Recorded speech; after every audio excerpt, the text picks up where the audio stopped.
ಇಲ್ಲಮ್ಮ ಇನ್ನೊಂದು ಆಡ್ತಾ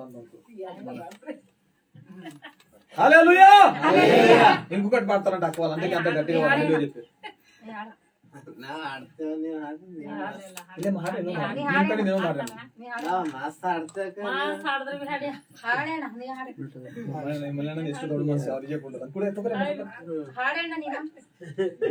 ಇಂತ ಒಳ್ಳೆ ಅವಕಾಶ ನಮಗೆ ಎಲ್ಲರೂ ಸಿಗ್ತದೆ. ಇಷ್ಟು ಬಾರಿ ಸ್ಟ್ರೇಂಜರು ಇಂತ ಒಳ್ಳೆ ಅವಕಾಶ.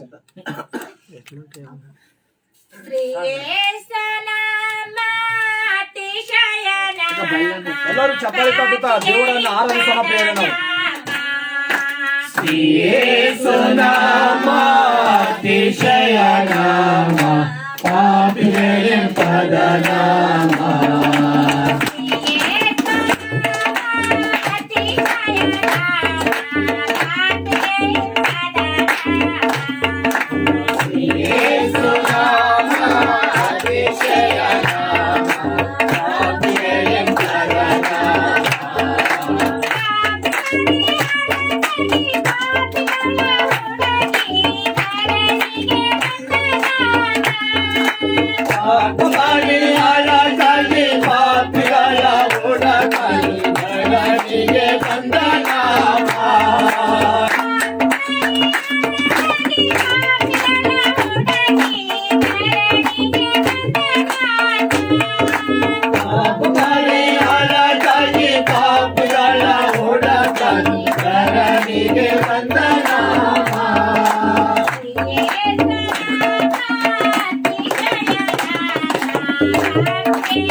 పాడని కసి మూసేస్తున్నా నా బిడ్డ.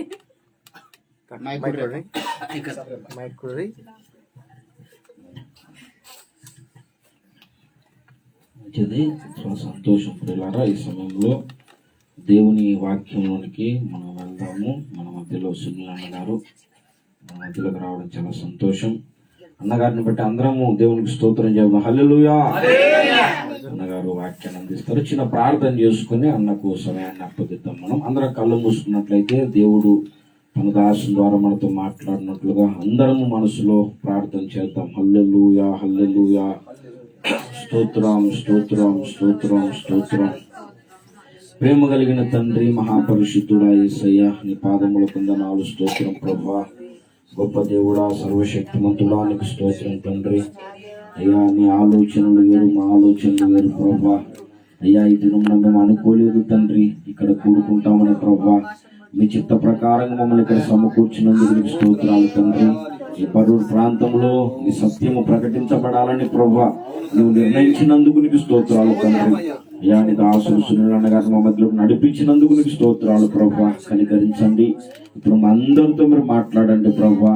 అయ్యా, నువ్వు మాట్లాడుతున్నప్పుడు విని గ్రహించడానికి మాకు శక్తి దయచేయండి తండ్రి. కనికరించండి. ఇప్పుడు మీరు వాక్య రూపిగా మా మధ్యలోకి దిగిరండి తండ్రి.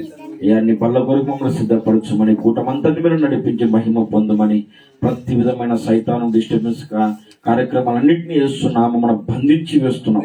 దేవాలయం దిగి వచ్చి సమస్త మర్యాదగా క్రమంగా జరగడానికి సహాయం చేయమని యేసు పరిశుద్ధ నామమున ప్రార్థించి స్తుతించి వేడుచున్నాము తండ్రి. హల్లెలూయా. సమయం అన్నగా అప్పగిస్తున్నాం.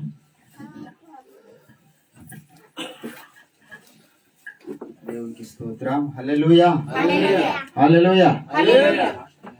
దేవుని నామానికి మహిమ కలుగును గాక. మరి దైవజనులు స్టీవెన్ గారిని బట్టి, అదేవిధంగా స్టీవెన్ బ్రదర్, అదేవిధంగా సుమన్ బ్రదర్, ఈ ప్రాంతంలో వారు ఈ మారుమూల ప్రాంతాలలో దేవుని కొరకు మరి రోషం కలిగి ప్రయాసపడుతూ ఉన్నారు. దేవుడు వారి సేవను ఆశీర్వదించాలి, ఆశీర్వదిస్తాడు.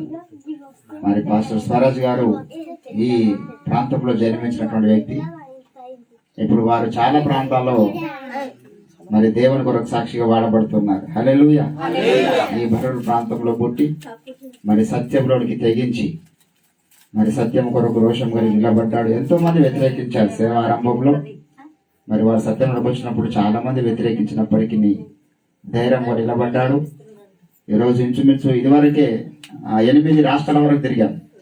స్వరాజ్ పాస్టర్ గారు నేను భారతదేశంలో 8 రాష్ట్రాల వరకు పరిచయ కొరకే, ఇంకా వేరే మా సొంత లాభాల కొరకు, వ్యాపార లాభాలు ఏం లేవు, దేవుని సేవ కొరకే. మరి 8 సార్లు ఫ్లైట్ ప్రయాణం చేసిన ఈ ఊళ్ళో చేసి కూడా నాకు తెలియదు. అన్న అయితే 8 సార్లు మరి హెలికాప్టర్ ఎక్కాడు, దిగాడు. ఇద్దరు కలిసి విమానంలో 8 సార్లు వేరే వేరే రాష్ట్రాలకు పరిచయ కొరకు పోయినాం. దేవుడి నామానికి. దేవుడి కృప. అల్పులం అయోగ్యులం ఎందుకు పనికిరాని వారమండి. మరి నజరేతు నుంచి మంచిదేదైనా రాగలదా అని అన్నాడు యేసుప్రభు పుట్టినప్పుడు అన్నాడు. క్రీస్తే వచ్చాడు అక్కడి నుంచి. హల్లెలూయా.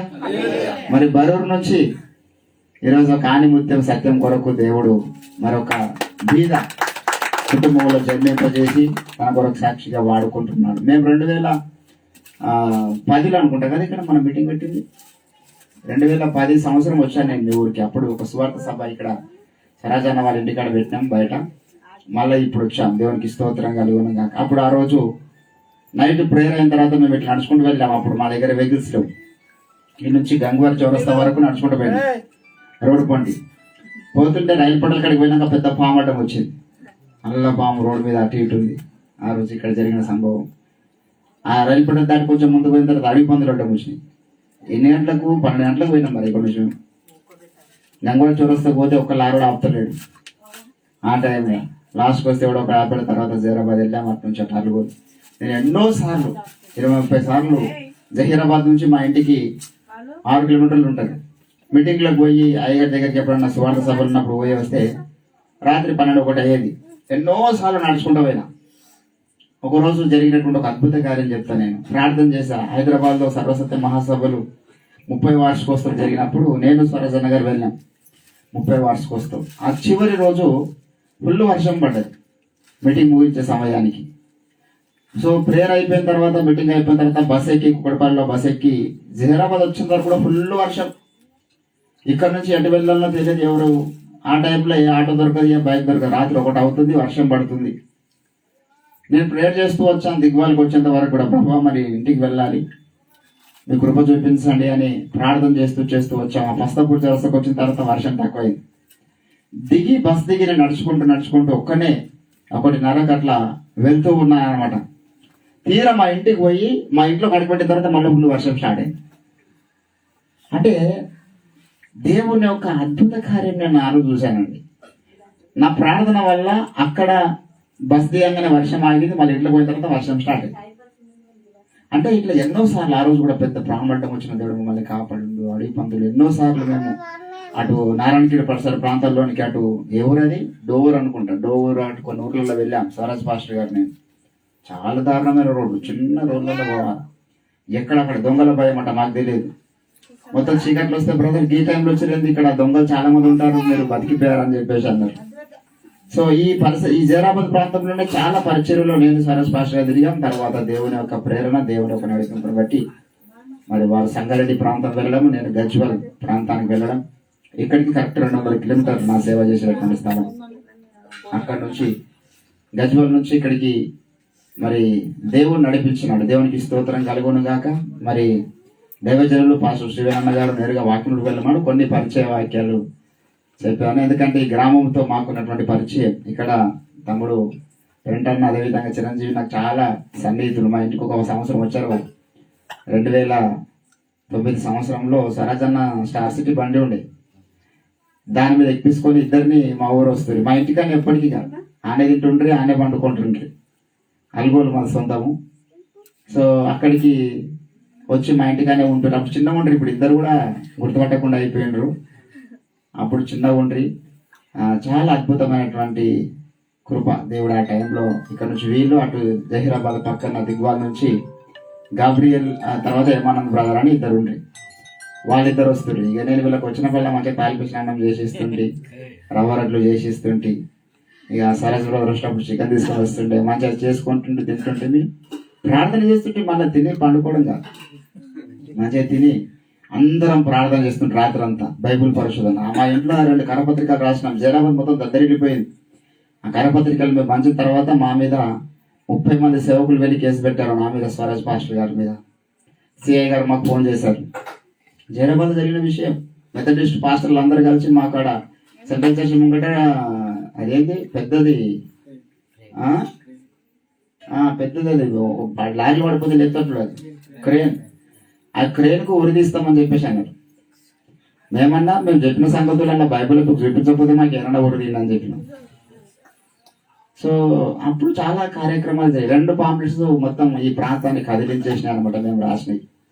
అవి ఓపెన్ గారు రాసినటువంటి గ్రంథాల నుంచి తీసుకొని, సో మా పరిశోధనలో మా ఇంట్లో రాసినటువంటి పాంప్లెట్స్ అవి. దేవుని యొక్క కృప, దేవుని బిడ్డలారా. మరి ఈ ప్రాంతంలో బరువుకు చాలాసార్లు వచ్చాం అన్న నేను, ఎందుకంటే అమ్మ వాళ్ళు నాన్న వాళ్ళు ఇక్కడ ఉన్నారు కాబట్టి వారి కొరకు వారు ఖచ్చితంగా బాధ్యత కలిగి రావాలి. వారు బ్రతికినంత కాలం వస్తారు.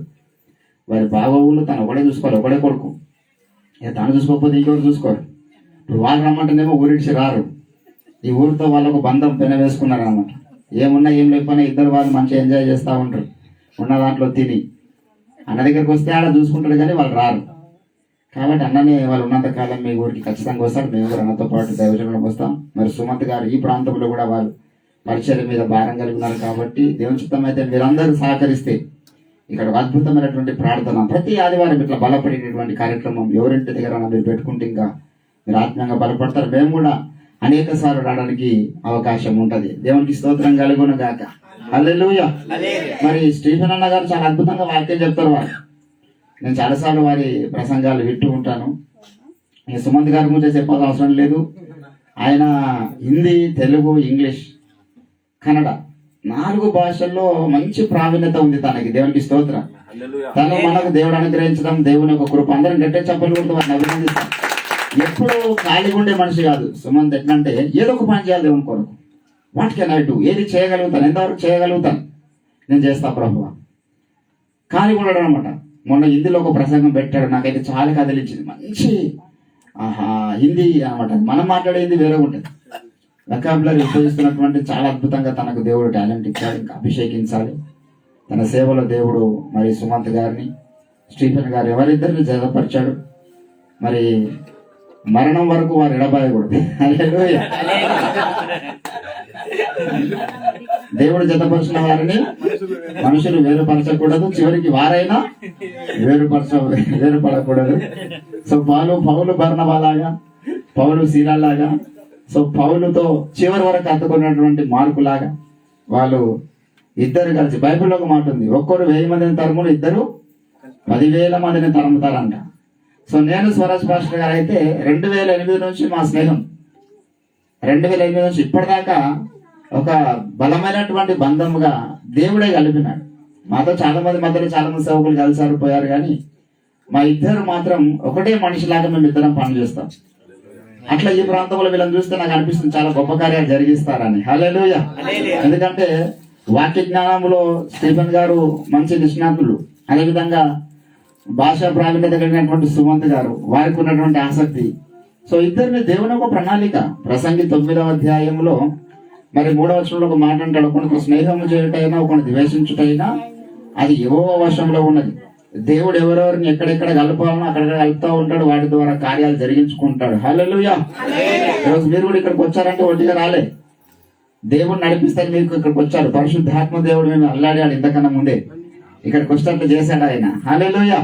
సో కాబట్టి దేవుని ఒక వాక్యాన్ని కొద్దిసేపు విందాం. మత్తయి సువార్త 25వ అధ్యాయం. మీకు అందరికి తెలుగు మంచిగా అర్థమవుతుంది కదా, కాబట్టి కన్నడ ట్రాన్స్లేషన్ అవసరం లేదనుకుంటాను. సో తెలుగులోనే అవసరమైన సంగతులు నేనే కన్నడలో మీకు చెప్పడానికి ప్రయత్నం చేస్తాను. హల్లెలూయా. దేవునికి స్తోత్రం. మత్తయి సువార్త 25వ అధ్యాయము. చిన్న స్టూల్ ఏమైనా ఉందాము బైబిల్ చూసుకొని ఉంటేనే పర్వాలేదు, లేకపోయినా పర్లేదు. స్టూల్ ఏదైనా బాక్స్ ఉంది, లేకపోతే ఒకటి బకెట్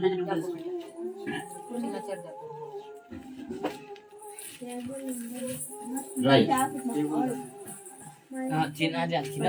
మత్తయి సువార్త 25వ అధ్యాయము 5వ వచనం. మత్తయి సువార్త 25వ అధ్యాయం 5వ వచనం. పెళ్లి కుమారుడు ఆలస్యము చేయగా వారందరూ కొడికి నిద్రించుచూ ఉండిరి. చదవబడిన లేఖన భాగమును దేవుడు మన వినికిడిలో ఫలింపచేయును గాక. ఆమేన్.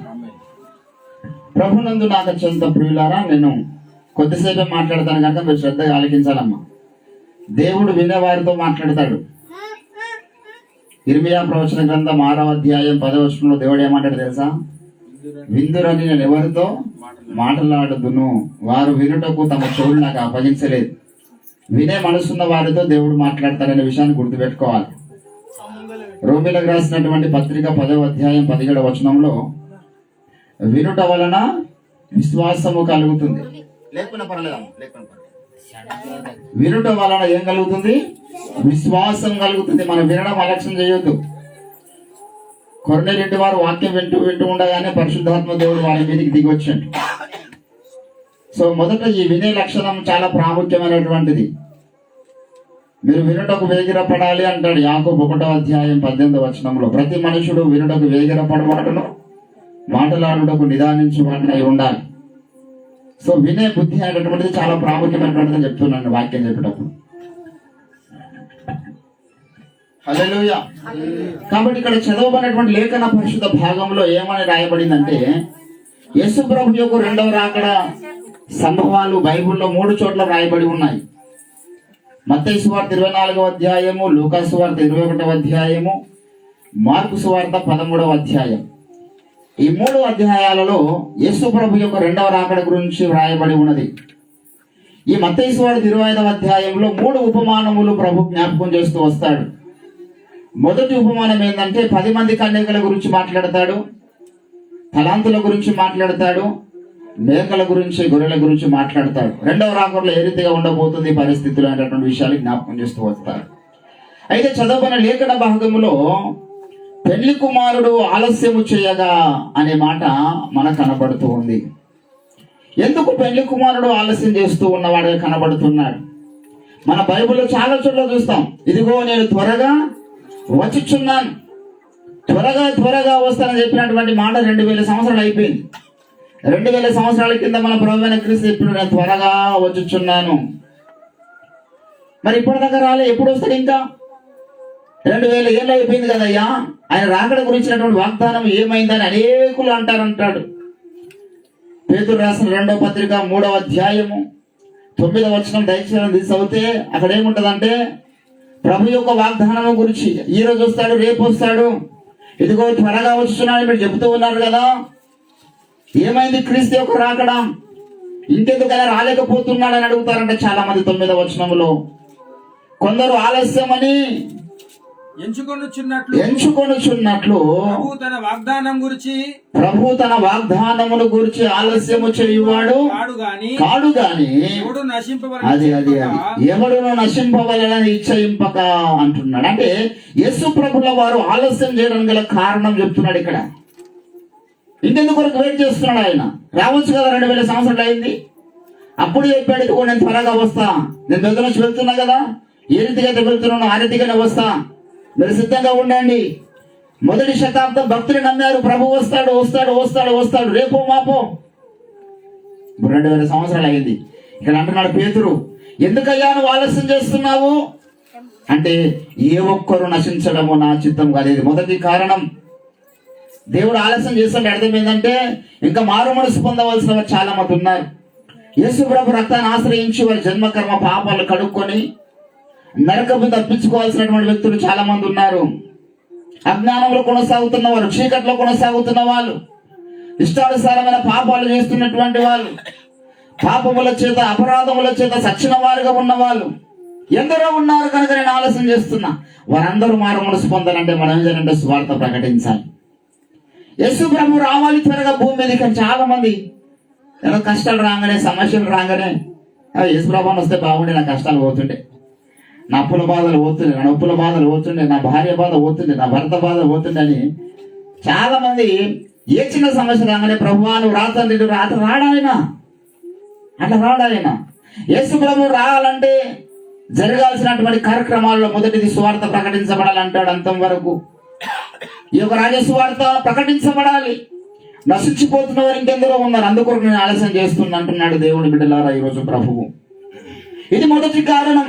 ఆయన ఆలస్యం చేయడం గల కారణము అందరూ రక్షింపబడాలని ఇంకా వేచి ఉంటున్నాడు. రెండవ కారణం ఏంటంటే, రక్షించబడినటువంటి మనలో స్వస్థత జరగాలని దేవుడు ఆలస్యం చేస్తున్నాడు.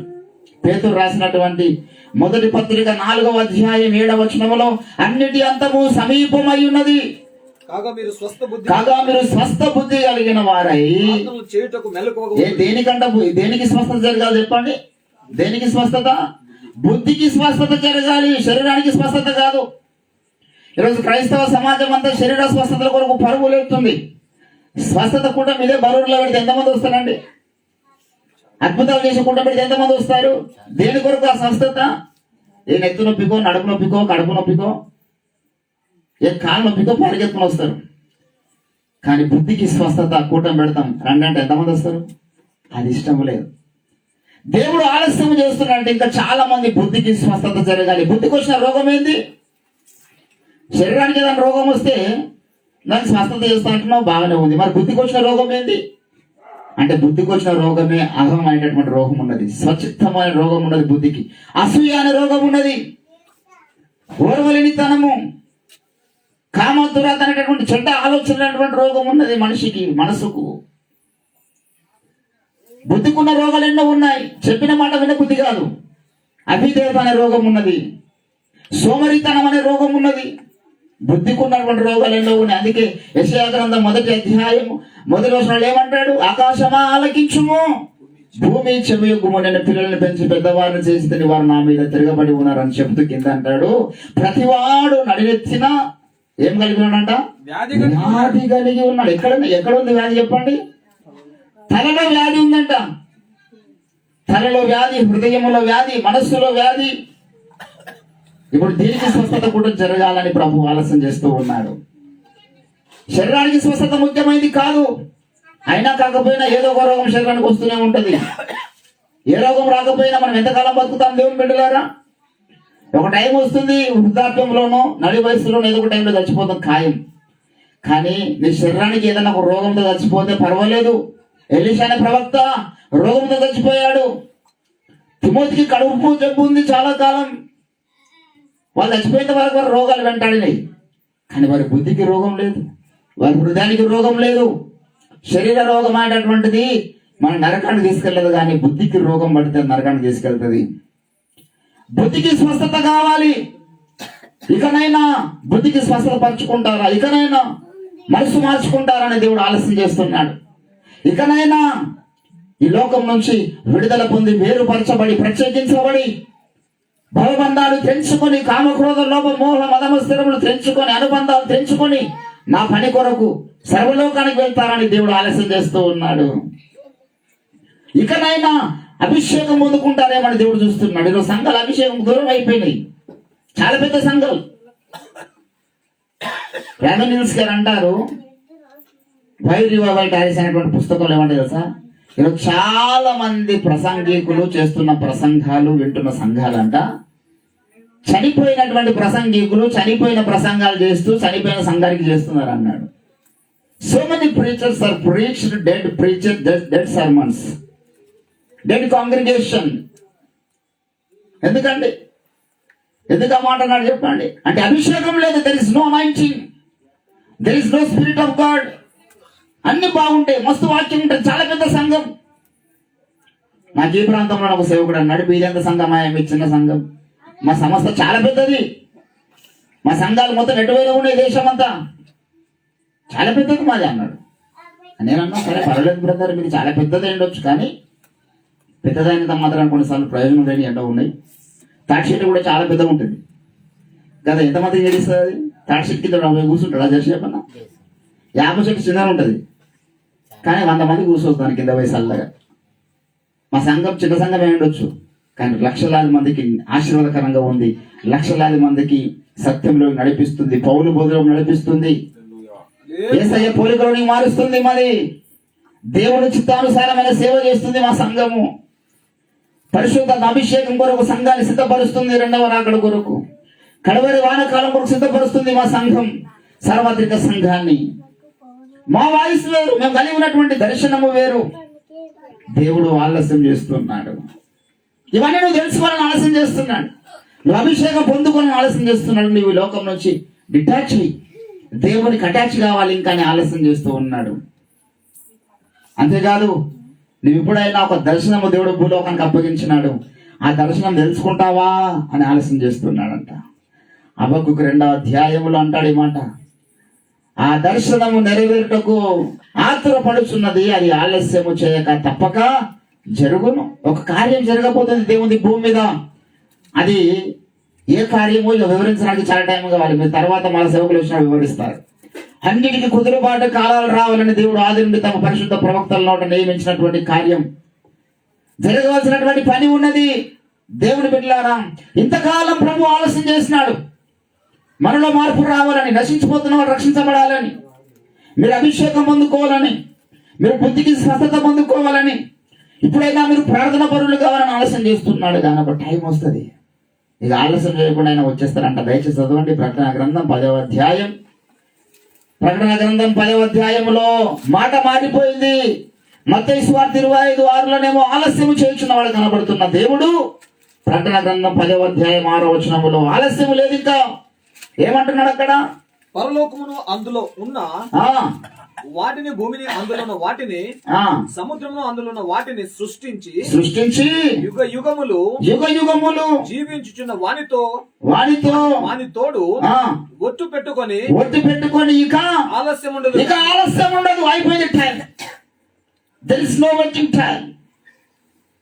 ఇప్పుడు దాకా ఇంకా ఇక్కడ ఆలస్యం చేస్తుందా? ఇంకో 2000 ఏళ్ళు మంచిగా खाना पीना मजा में गुजरत करने का जानता नहीं, वो चलेगा, टाइम तो पास हो गया. గ్రేస్ పీరియడ్ కూడా అయిపోయింది. ఇంకా మళ్ళా మా ఇష్టానుసారంగా బతుకుతామని టైం కాదు. ఆలస్యం చేశాడు ఇంతకాలం. ఒక టైం ఇచ్చాడు మనం మారు మనసు పొందాలని, ఒక టైం ఇచ్చాడు మనం పరిశుద్ధాత్మ చేత నింపబడాలని, ఒక టైం ఇచ్చాడు మనం దేవుని కొరకు సువార్త ప్రకటించాలని. ఇంకా నువ్వు అట్లా నిమ్మకం ఎత్తినట్లుగా నువ్వు సోమరిపోతువై నీ శరీర సుఖాలను చూసుకుంటూ శరీర కోరికలు తీర్చుకుంటూ కొనసాగుతూ దేవుని కార్యం దేవుని పనిలోనికి రాకుండా ఉంటే ఈ ఆలస్యం మన టైం పోతుంది.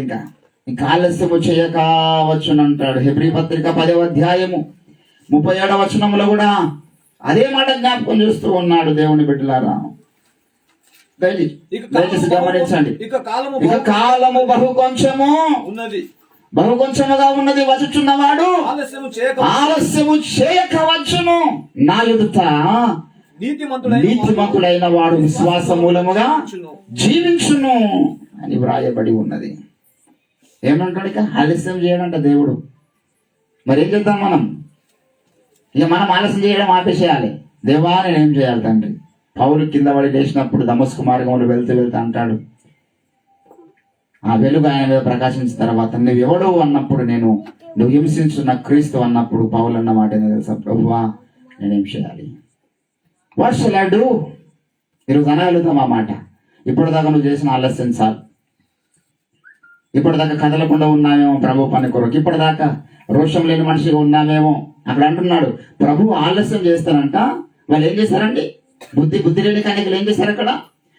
పెళ్లి కుమారుడు ఆలస్యం చేయగా వారు కుడికి నిద్రించి. అంటే అర్థమైంది, సోమరితనమైనటువంటిది వెంటాడుతూ ఉన్నది. సోమరి కంటికి ఏమంటాడు సామెతలు 11:26లో, సోమరి కంటికి నలుసు వంటి వాడు, పంటికి పులుసు వంటి వాడు అంటాడు. సోమరి పంటికి పులుసు, కంటికి నలుసు అన్న సామెత ఉంది. సోమరితనము గలటువంటి వ్యక్తి, laziness is the greatest disqualification to being a servant of God. ఈరోజు మనం ఆ సోమరితనం విడిచిపెట్టాలి. భక్తులు అంటే ఎవరంటే చురుకుగా ఉండేవాళ్ళు, దేవుని కొరకు రోషం కలిగి పనిచేసేవాళ్ళు. సోమరితనం, నిద్రపోయిన వానికి ఏమన్నా తెలుస్తాయి? నిద్రపోయిన వానికి 2 పని చేయి. ఏమేమి పని చేయి చెప్పండి? వానికి కళ్ళు పని చేయవని, చెవులు పని చేయి. డీప్ స్లీప్ లో ఉన్నామని ఒకసారి లేపుతున్నాడు. మీరు ఎప్పుడన్నా లేపుతారా? ఎంత కొట్టిన లేవురు కొందరు తంతరు, నీళ్ళు పోస్తారు, ఏమో చేసిన వాడు ఇక్కడి నుంచి అక్కడ పడుతాడు, అక్కడ నుంచి ఇక్కడ పడుతాడు. అంటే నిద్రపోయిన వ్యక్తికి 2 పని చేయి, చెవులు పని చేయి, కళ్ళు పని చేయి. ఈరోజు చాలా మంది ఆత్మీయంగా నిద్రపోయి ఉన్నారు. అందుకే పౌలు అంటాడు, మీరు మెలకువగా ఉండండి అన్నాడు కదా. కొరింథీయులకు రాసిన 2వ పత్రిక 16వ అధ్యాయం 13వ వచనంలో, మీరు మెలకువగా ఉండండి, విశ్వాసమందు నిలకడగా ఉండండి, పౌరుషము గలవారై ఉండండి, మీరు చేస్తున్న సమస్త కార్యములు ప్రేమతో చేయండి అన్నాడు. మన ప్రభువైన క్రీస్తువులో గుర్తు చేస్తూ ఉంటాడు. మత్తయి సువార్త 26వ అధ్యాయం 40-41 వచనాల్లో, మీరు శోధనలో ప్రవేశించకుండానట్లు మెలకువగా ఉండి ప్రార్థన చేయండి. మెలకువ ఉండాలి ఆత్మ జీవితంలో. సోమరితనం ఉండద్దు. కొంతమందికి ఏం చెప్తున్నామో అర్థం కాదు. ఎందుకంటే వీళ్ళు కళ్ళు చెవులు 2 మూసుకుపోయినాయి. ఎవరో వచ్చారు, ఏదో నా ఏదో పాటలు పాడేదో చెప్పారబ్బా మాకేం అర్థం కాదు అంటున్నాం. అంటే అర్థమైందంటే నీ చెవుల కళ్ళు 2 మూసుకుపోయినాయి అర్థం. చెవుల కళ్ళు తెరవబడిన వ్యక్తి, చెవుల కళ్ళు వెలిగించబడ్డ వ్యక్తి చెప్తున్న సంగతిని గ్రహిస్తాడు, వివేచిస్తాడు. ఏదో చెప్తున్నారు కొత్త సంగతి, వీళ్ళు ఏదో దర్శనం ఉన్నదంటే నెరవేరవలసింది, అన్నిటి కుదురుబాటు కాలాలేదో రావాలంటే ఏందది అని ఆ ప్రశ్న వస్తుంది. ఏదో చెప్పారు పోయారులే అనుకున్నామంటే మనం లాభం లేదు అని పెట్టారు. అందుకే ప్రవక్తలందరూ గద్దించారు, చెవులలో సున్నతి చేయబడినటువంటి ముష్కరులారా, గుడ్డి పరిచయుడా. ఏంటండి ఎన్ని మాటలు తిట్టారు వాళ్ళు. ఎందుకు తెలుసా? రోషం కలిగి మీ కళ్ళు వెలిగింపబడాలని. వేదన కాదని, బాధ. బాప్తిసం ఇచ్చేవాళ్ళు సర్పములారా, సర్ప సంతానం అని పిలిచారంటే అర్థమైంది వారందరూ దేవుని ప్రణాళికకు రావద్దని కాదండి. ప్రేమతో నింపబడ్డ వ్యక్తి కాబట్టి బాధ ఉంది, వీళ్ళందరూ నశించిపోతున్నారని. వీరి కళ్ళు వెలిగించాలని ఆశపడుతున్నాడు ఆయన. అందుకే దేవుడు అంటాడు యెషయా గ్రంథం 60వ అధ్యాయం 1వ వచనంలో, లేమో తేజరిల్లుమో నీకు వెలుగు వచ్చి ఉన్నది. ఎవరైతే లేస్తారో, కళ్ళు చోటు తెరుచుకుంటారో వారికి దేవుని కార్యాలు కనబడతాయి, దేవుని స్వరం వినబడుతుంది. హల్లెలూయా. పెళ్లి కుమారుడు ఆలస్యం చేయగా వీరికి కళ్ళు సోమరిపోతులు అయిపోయి నిద్రపోయారు కాబట్టి కళ్ళు కనిపిస్తలేవు, చెల్లెలు పడతలేవు. ఇదిగో పెళ్లి కుమారుడు కేక విని అక్కడ శబ్దం వస్తుంది, కానీ వీరికి మాత్రం సోయలేదు. పండుకొని ఉన్నారు. పెళ్లి కుమారుడు వచ్చాడు, బుద్ధి గల కన్యకలు తీసుకొని వెళ్ళిపోయాడు. బుద్ధి లేని వారు వెళ్ళి తలుపులు వేసినాక డోర్ కొడుతున్నారు. అట్లా ఉండదు మన జీవితం. Be alert in the spirit every moment. ఏ టైం అన్నా ప్రభు రానిగాక నేను ఎత్తబడతానండి. నేను క్రీస్తు కొరకు నమ్మకంగా ఉన్నాను, నేను ప్రార్థన జీవితం కలిగి ఉన్నాను, సత్యంలో ఉన్నాను, రోషం కలిగి ఉన్నాను, మెలకువగా ఉన్నాను. ఈరోజు దేవుని బిడ్డలారా, నువ్వు ప్రభు యొక్క సన్నిధానములో ఏదో ప్రభు ఈ పొద్దు రేపు అని సేవకులు చెప్తారు, ఇంకా టైం ఎప్పుడు వస్తుందేమో, ఇక నాకైతే నమ్మకం లేదని చూడండి, మీరు పోవద్దు. మరి కొద్ది రోజులు మీరు ఎప్పుడన్నా మీ గ్రామ మనిషి కాబట్టి సరజన్న గారు ఇక్కడ చెప్తే, మరి ఇతడు మన ఆయన పేరు ఏం పేరు, ఇతడు చిరంజీవి కుమారుడు కాదా, ఇతడు మన ఎదురున పెరగలేడా అని మీరు వినడానికి మొగ్గు చూపకపోవచ్చు. కానీ ఆయన రెండవ రాకడ గురించి చాలా మంచి ప్రజ్ఞ జ్ఞానమైన బైబుల్ మీద ఉంది. రెండవ రాకడ గురించి సరజన్నగా చెప్పినంత కూలంకషంగా క్లియర్ గా ఓఫీర్ గారి తర్వాత ఇంకెవరు చెప్పలేదు. నేను విన్న సేవకులు, ఇంకా చాలా సేవకులు చెప్పను, నేను వినడం ఉండొచ్చు, అందరూ నిష్ణాతులు యుగాంతం బుక్ చదివి అయ్యగారి ప్రసంగాలు విని, అంటే నేను విన్న సేవకులలో క్లియర్ గా స్టెప్ బై స్టెప్ ఎప్పుడు ప్రభు రాకడ, ఎప్పుడు ఆ దశరథ కూటమి ఏర్పడుతుంది, ఎప్పుడు అబద్ధ క్రీస్తు వస్తాడు, ఎక్కడి నుంచి వస్తాడు, ఏ రీతిగా గుర్తించాలి, ఏ రీతిగా మనం ఎదుర్కోవాలి, సుదీర్ఘమైనటువంటి అనుభవం ఆ సబ్జెక్ట్ మీద బాగుంది అన్నకు. ఇంకా నేనంటే నా భారం సువార్త భారం నాది, నేను ఎక్కడ పోయినా సువార్త మీదనే ఎక్కువ ఫోకస్ చేస్తాను. కానీ అన్న ప్రభు యొక్క రాకడకు సంబంధించి అద్భుతంగా మీకు ఆయన వాక్యం చెప్పారు. కానీ మీ గ్రామ మనిషి ఇక్కడ చెప్తే యేసు ప్రభు చెప్పినప్పుడే అన్నారు, వీళ్ళలో ఎవరు యేసు ప్రభు మాట, ఈయన వడ్రంగి వారి కుమారుడు కాదా, ఇతడు మనకు చెప్పేది ఏంటి, మన ముందు పెరిగిండు, మన ముందు వెళ్ళాడిండు, ఆయన చెప్తే మేము వినాలన్నా అన్నారు యేసు ప్రభుకి. ప్రవక్త తన స్వదేశం అందు తప్ప ఎక్కడ ఘనహీనుడు కాడు. సో కాబట్టి ఆయన ఇక్కడైతే చెప్పాడు. ఇక అన్నగారు సుమంత్ అన్నగారు కానీ స్టీఫెన్ అన్నగారు కానీ మీకు ఆ విషయాలు కూడా ప్రభుత్వం అయితే ఎప్పుడన్నా వీళ్ళు పిల్లలు ఇక్కడ ఉన్నవారు సత్య సంబంధులు వాక్య ప్రేమికులు మీరు ప్రేయర్ మీటింగ్స్ ఎప్పుడన్నా మధ్యలో పెడితే మీకు ఆ సబ్జెక్ట్ ఆ వివరణ క్రీస్తు రెండవ రాకడ గురించి స్పష్టంగా వాళ్ళు తెలియజేయగలుగుతారు. వాళ్ళు కూడా ఆ సబ్జెక్ట్ మీద ఆల్రెడీ అనుభవం ఉన్నటువంటి వ్యక్తులే. కాబట్టి దేవుని బిడ్డలారా, ఈ యొక్క రాత్రికాల సమయంలో దేవుడు ఆలస్యం చేస్తున్నాడు, అందులో మన మేలు కోరి ఆలస్యం చేస్తున్నాడు. ఇప్పుడే కనుక ప్రభు వస్తే ఎంతమంది రెడీ ఉన్నారండి? ఎంతమంది ఎత్తబడతారు? ఒకరు ఎత్తబడి ఒకరు విడవబడి అంటాడు. యేసయ్య వచ్చు వేళ ఎత్తబడదువా నీవు, విడువబడదువా నీవు. అద్భుతమైనటువంటి పాట ఈ మెథడిస్ట్ పాస్టర్ రాశారు ఈ ఏరియాలో. అది మీరు విన్నారు ఈ పాట ఎప్పుడన్నా? యేసయ్య వచ్చు వేళ ఎత్తబడదు అని. ఇంకా అది ఇంకో పాట ఉంది, ఓ మనిషి యోచింపావా నీ బ్రతుకు ఎలాగున్నదో,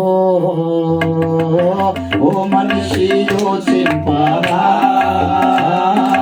నీ బ్రతుకు ఎలాగున్నదో, ధనము చూసి భగ పడకుమా, బలము చూసి భంగ పడకుమా, ఆ రోజు శ్రమ నుండి తప్పించే నాడు లేడు, అదే ఆ రోజు. ఎంత అద్భుతమైన పాట. ఈరోజు విర్రవీగుచున్న వారెందరూ ఉన్నాను. విర్రవీగుచున్నావా, చెడ్డ పనులు చేస్తున్నావా, చూస్తున్నాడమ్మా చెల్లి చూస్తున్నాడమ్మా, నువ్వు చేసే పనులన్నీ చూస్తున్నాడమ్మా, అడుగుతాడమ్మా లెక్క అడుగుతాడమ్మా, క్రీస్తు రోజు నిన్ను లెక్క అడుగుతాడమ్మా. ఒక టైం వస్తుంది, we're the countable in front of the judgment day. ఇష్టమైన బతకడానికి వీళ్ళు కానీ పోయిన తర్వాత దేవుడు అంటాడు, నువ్వు ప్రతి మాటకు లెక్క ఉంది. ఆ రోజు ఆ మాట ఎందుకు ఆ మాట మాట్లాడినావు, ఆ రోజు చూపిస్తాను. నేను మాట్లాడేది ఆ మాట కుదరదు. అక్కడ సినిమా ప్లే చేస్తాడు అక్కడ దేవుడు. భూమిని ఆకాశాన్ని సాక్షిగా పిలుస్తాడు. జాగ్రత్త పడదాం. ప్రభు రాకడ దేవుని బిడ్డలారా చాలా కొద్ది రోజులు మన ముందున్నది. ఆలస్యం చేయకుండా ప్రభు రాబోతున్నాడు. మనకున్న సోమరితనాన్ని వీడుదాం, మనకున్నటువంటి శరీర సుఖాలను వీడుదాం, దేవుని పని కొరకు ప్రతిష్ఠించుకుందాం. ఈరోజు ప్రభు ఆలస్యం మన మేలు కొరకు. ఇకనైనా నువ్వు మోకరించి ప్రార్థన చేయి, దేవా నన్ను ఆత్మచేత నింపని ప్రార్థన చేయి. ఇకనైనా నిన్ను ఏవైతే దేవునికి దూరం చేస్తున్నాయో ఆ అనుబంధాలు తెంచుకో, ఆ భోగముల మీద ఆశ తెంచుకో, లోకం మీద ఆశ తెంచుకో, దేవుని పని కొరకు ప్రతిష్ఠించుకో. ఇకనైనా స్వస్థ బుద్ధి నాకు కలుగజేయి ప్రభు అని ప్రార్థన చేయి. ఇకనైనా దర్శనం నాకు అర్థం చేయి ప్రభు అని ప్రార్థన చేయి. ఇకనైనా ఎత్తబడే సంఘంలో ఉండాలనేటువంటి నిరీక్షణ గల వ్యక్తిగా నువ్వు ఉండాలని ప్రార్థన చేయి. ఏదో అయోమయంలో బ్రతుకోవద్దు. యేసుప్రభు మన కొరకు సిలువలో యాగమైతే ఈరోజు చాలా మంది క్రైస్తవులు యాగమవుతున్నారు. ఎటు పోతుందో తెలియదు వారి యొక్క యాత్ర. అన్ని పనులు చేస్తారు, మళ్ళీ దేవుని దగ్గర వచ్చి ప్రార్థన చేస్తారు. దేవుడు మెచ్చుకుంటాడు. ఒక మనిషికి నాకే ఇష్టం ఉంటుందండి. త్రాగాలే, తినాలి, వ్యభిచారం చేయాలి, మళ్ళీ దేవుని సందుకు వచ్చి మంచిగా మళ్ళీ పాటలు పాడేది ప్రార్థన చేయాలంటే ఇక్కడ నడుస్తుండొచ్చు. భూమి మీద సంఘంలో రాణిస్తాడు దేవుడిని.